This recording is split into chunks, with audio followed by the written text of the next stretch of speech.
दोस्तों, आज की कहानी में हम देखेंगे कि किसी अनजान बीमारी की वजह से पृथ्वी पर सारे मर्द मारे जाते हैं और बचती हैं तो सिर्फ औरतें, जो बिना मर्दों वाली दुनिया को अपने हिसाब से चला रही हैं। हालांकि किसी को ये नहीं पता कि एक आखिरी मर्द अभी भी जिंदा बचा है, दुनिया का आखिरी मर्द जो इन औरतों के साथ बच्चे पैदा करके जनसंख्या को आगे बढ़ाएगा। तो कहानी की शुरुआत एक अनजान बीमारी से होती है जो अचानक पूरी दुनिया में फैल गई और उसने लोगों को मारना शुरू कर दिया। लेकिन सबसे अजीब बात तो ये थी कि इस बीमारी से सिर्फ आदमी ही मर रहे थे, औरतों पर इसका कोई असर नहीं हो रहा था, जिसके चलते कुछ ही महीनों के अंदर पृथ्वी से सारे मर्द विलुप्त हो गए। धीरे धीरे इस बीमारी को फैले 8 साल बीत चुके थे और अब दुनिया में सिर्फ औरतें ही बची थीं। वहीं अमेरिका में हम एक ऑर्गेनाइजेशन गीली कच्छी ग्रुप को देखते हैं जो कि पूरी दुनिया को कंट्रोल कर रही थी। इसकी हेड लीडर थी पप्पी प्रधान, जिसने पुरुषों के विलुप्त होने के बाद सब कुछ खुद कंट्रोल करने का जिम्मा लिया और जो उनके पास आखिरी पुरुषों का वीर्य यानी सफेद पानी बचा था, उसकी मदद से गीली कच्छी ग्रुप सबसे ताकतवर हो गया, क्योंकि पुरुषों के खत्म होने के बाद वो उनके सफेद पानी से ही जनसंख्या को आगे बढ़ा सकते थे।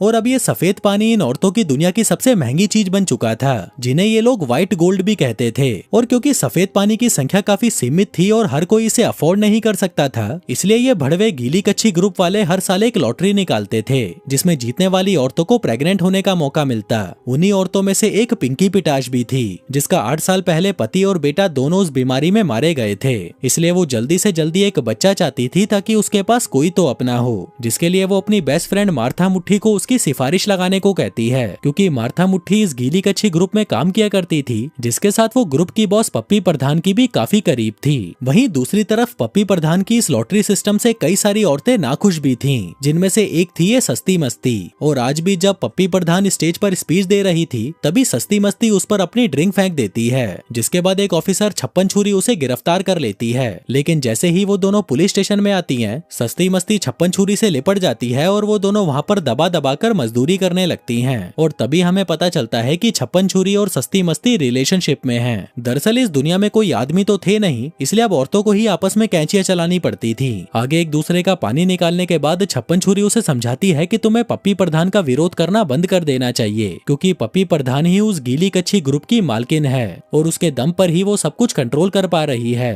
तभी छप्पन छुरी को वहाँ पर किसी के आने का एहसास होता है, तो वह जल्दी से सस्ती मस्ती को बेहोश कर देती है। उधर दूसरी तरफ आज पिंकी पिटाश का नाम उस लॉटरी में निकल आता है, जिससे वह बहुत खुश होती है। इसके बाद जब पिंकी पिटाश मार्था मुट्ठी के साथ अपने फार्म में काम कर रही थी, तभी वहाँ पर ऑफिसर छप्पन छुरी सस्ती मस्ती को छोड़ने आती है। उसने उसे सजा के तौर पर नशे की दवाई दे रखी थी, जिस वजह से अब वो 5 दिनों तक नशे में रहेगी। फिर अगले दिन पिंकी पिटाश गीली कच्छी ग्रुप में जाती है ताकि वो अपनी गुलाबी गुफा में उस सफेद पानी को डलवा सके। लेकिन वहाँ पर उसे रोजमेरी नाम की एक औरत मिलती है, जो उसे बताती है कि उस लॉटरी में नाम आने के बाद भी मैं प्रेगनेंसी की दूसरी स्टेज तक नहीं पहुँच पाई, क्योंकि मेरा शरीर अब उस लायक ही नहीं बचा कि मैं बच्चा पैदा कर पाऊँ। आगे सफेद पानी डलवाते वक्त पिंकी पिटाश की भी फटी पड़ी थी कि कहीं उसका हाल भी रोजमेरी जैसा ना हो जाए। वहीं दूसरी तरफ जब मार्था मुट्ठी पप्पी प्रधान के ऑफिस में साफ सफाई कर रही थी, तभी वह गलती से पप्पी प्रधान की बातें सुन लेती है, जहां पर वो अपने एक डॉक्टर को अकेले में बता रही थी कि हमारे पास एक ऐसा खजाना है जिसकी मदद से हम हमेशा इस दुनिया पर राज कर सकते हैं और ये सारी बहन की लिमड़ियां पूरी जिंदगी मेरी गुलामी करेंगी।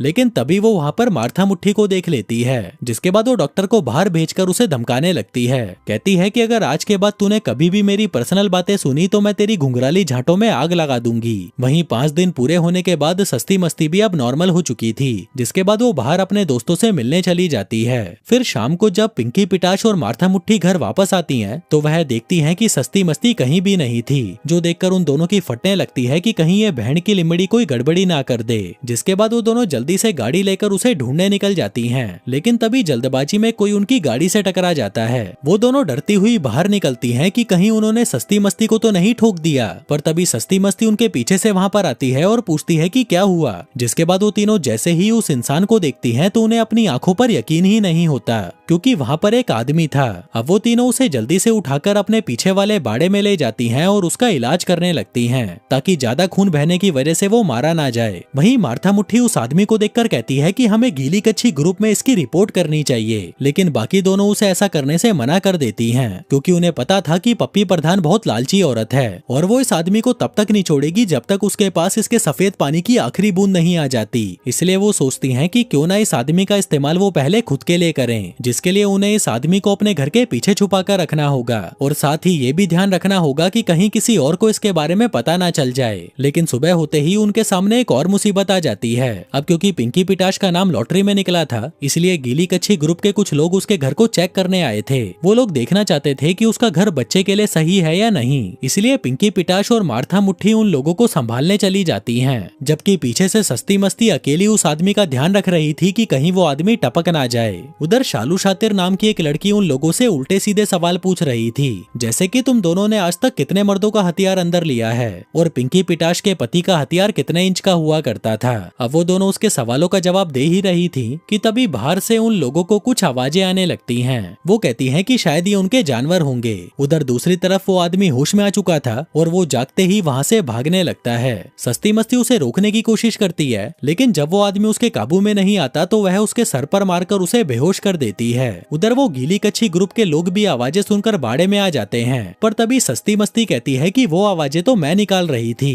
जिसके बाद वो लोग वहाँ से चले जाते हैं। अब कुछ देर बाद उस आदमी को फिर से होश आता है, जहाँ अब सस्ती मस्ती ने उसे कुर्सी से बांध दिया था ताकि वो वहाँ से भागने की कोशिश ना करे। वो उसे पूछती है कि तुम कौन हो और सारे आदमी तो मर गए थे ना, तो तुम जिंदा कैसे बच गए। तभी वो आदमी अपना नाम भगोड़ी लाल बताता है। वो कहता है कि देख कुतिया, मुझे अभी यहाँ से निकलना होगा वरना मेरे टट्टे जाम हो सकते हैं। पर तभी सस्ती मस्ती कहती है कि तुम मेरे सवालों के जवाब दिए बिना कहीं नहीं जा सकते। दूसरी तरफ जब पिंकी पिटाश डॉक्टर के क्लिनिक में जाती है तो उसे एक बुरी खबर मिलती है कि वो कभी भी माँ नहीं बन सकती। इसलिए वो रोते हुए मार्था मुट्ठी को कॉल करती है और उसे उसकी सिफारिश लगाने को कहती है, जिस पर मार्था उसे प्रॉमिस करती है कि वह जरूर कोशिश करेगी। जिसके बाद वो पप्पी प्रधान के पास जाकर उससे रिक्वेस्ट करती है कि प्लीज आप पिंकी पिटाश की रिपोर्ट फिर से देखो, क्योंकि मेरे हिसाब से वो एक परफेक्ट कैंडिडेट है और उसकी रिपोर्ट में जरूर कोई गलती हुई होगी। फिर कुछ देर तक उस रिपोर्ट की इंस्पेक्शन करने के बाद पप्पी प्रधान मार्था से कहती है कि तुम जाकर अपनी दोस्त को कह दो कि वह कभी माँ नहीं बन पाएगी, इसलिए वो अब इस बारे में भूल जाए। उधर पिंकी पिटाश को एक दूसरी डॉक्टर से पता चलता है कि उसकी बॉडी तो एकदम नॉर्मल है, लेकिन ऊपर कोई ऐसा है जो नहीं चाहता कि वो माँ बने।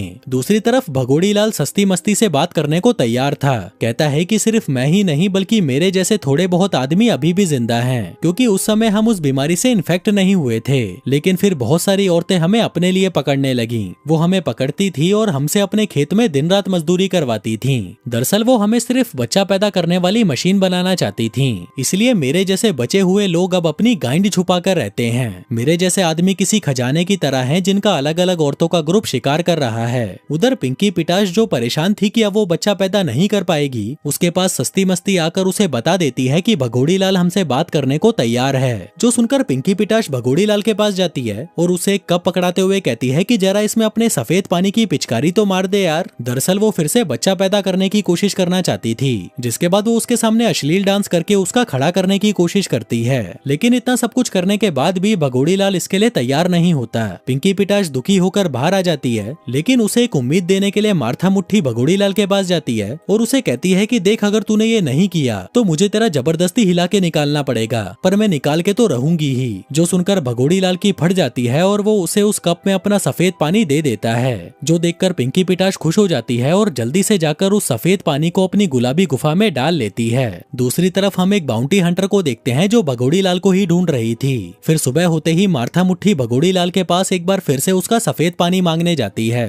पर तभी भगोड़ी लाल उससे कहता है कि अगर तुम लोग मुझसे यही चाहते हो तो पहले तुम्हें मुझे अच्छी तरह ट्रीट करना होगा, मुझे खिलाना पिलाना होगा, नहलाना होगा और कभी कभी मेरे लुल्ले को भी हिलाना होगा। मार्था मुट्ठी उसकी बात मान जाती है और उसे अपने घर के अंदर नहलाने ले जाती है। फिर नहाने के बाद वो उसे नए कपड़े पहनने को देती है, पर क्योंकि इस दुनिया में आदमी तो थे नहीं तो उनके कपड़े भी नहीं थे, इसलिए भगोड़ी लाल को लड़कियों के ही कपड़े पहनने पड़ते हैं। जिसके बाद भगोड़ी लाल दूसरी बार भी उसे अपना सफेद पानी दे देता है। फिर कुछ देर बाद सस्ती मस्ती भगोड़ी लाल के पास आती है और उसे अच्छा सा खाना देकर उसके साथ दोस्ती करने लगती है। जिसके बाद वो दोनों दबाकर दारू पीते हैं और नशे में भंड हो जाते हैं। जिस दौरान भगोड़ी लाल चालाकी से अपनी रस्सियां खोलकर वहां से भागने की कोशिश करता है, लेकिन उसके पैर की चोट की वजह से वह ज्यादा दूर तक चल नहीं पाता और उसे फिर से वापस आना पड़ता है। आगे वो सस्ती मस्ती को बताता है कि एक आदमी मुझे एक सीक्रेट जगह पर आने को कह रहा था जहाँ पर उसका एक सुरक्षित बंकर है। मैं अपने दोस्त के साथ वहाँ पर ही जा रहा था, लेकिन उसे पकड़ लिया गया और अब मेरे पास सिर्फ एक सिम कार्ड ही बचा है जिस पर उस जगह की लोकेशन बताई जाएगी। जाएगी। तभी सस्ती मस्ती उसे कहती है कि उस जगह पर मैं तुम्हें ले जाऊंगी। उधर पिंकी पिटाश को याद आता है कि कल उसने दूसरी बार उस सफेद पानी को अपनी गुलाबी गुफा में डाला था और तभी उसे वो औरत रोजमेरी याद आती है जो मां नहीं बन पाई थी क्योंकि उसकी प्रेगनेंसी दूसरी स्टेज के बाद टर्मिनेट हो गई थी। इसलिए वो भगोड़ी लाल का बचा हुआ सफेद पानी लेकर रोजमेरी के घर पहुंच जाती है और एक अनजान चिट्ठी के साथ उस सफेद पानी को उसके घर के बाहर छोड़ आती है। फिर अगली सुबह सस्ती मस्ती अपनी माँ का पुराना फोन भगोड़ी लाल के पास लाकर उसमें वो सिम डाल देती है। लेकिन जब वो लोग उस फोन को चेक करते हैं तो यहाँ पर सिर्फ एक राइस नाम का ही मैसेज आया हुआ था।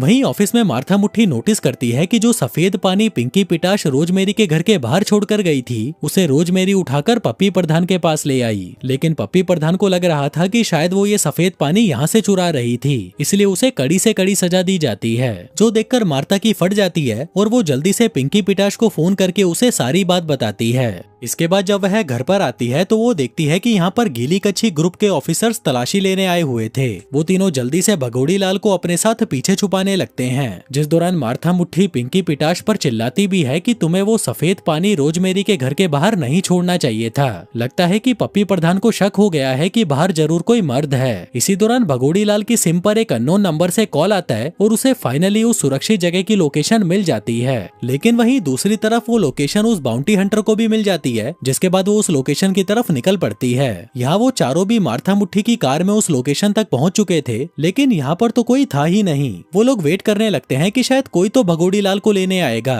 लेकिन जब 5 घंटे के इंतजार करने के बाद भी वहाँ पर कोई नहीं आता, तब भगोड़ी लाल और सस्ती मस्ती मूतने के लिए कार से बाहर निकल जाते हैं। पर तभी उन्हें वो बाउंटी हंटर अपनी ओर आती हुई दिखाई देती है, जो देखकर वो दोनों जल्दी से कार में बैठकर वहाँ से दूर जाने लगते हैं। कहते हैं कि ये भीसड़ी वाली हमारे पीछे क्यों पड़ी है। उधर भगोड़ी लाल को कुछ समझ नहीं आ रहा था कि इसे हमारी लोकेशन पता कैसे चली। जिसके बाद वो लोग भागते हुए एक मेले में चले जाते हैं और भगोड़ी लाल को बाकी औरतों से बचाने के लिए वो चारों उसे पूरी तरह से कवर कर लेती हैं, क्योंकि अगर किसी भी औरत ने भगोड़ी लाल को देख लिया तो वो सभी उसके लिए तुरंत घोड़ी बन जाएंगी। जिसके बाद वो उसे एक मैस्कॉट का ड्रेस पहनाकर उसे भीड़ से दूर ले जाने लगती हैं। तभी पिंकी पिटाश को अचानक उल्टियां होना शुरू हो जाती हैं, जिसका मतलब था कि वह फाइनली प्रेग्नेंट हो गई है। वहीं मेले में मार्था मुट्ठी को उसके ऑफिस की लड़कियां पहचान लेती हैं और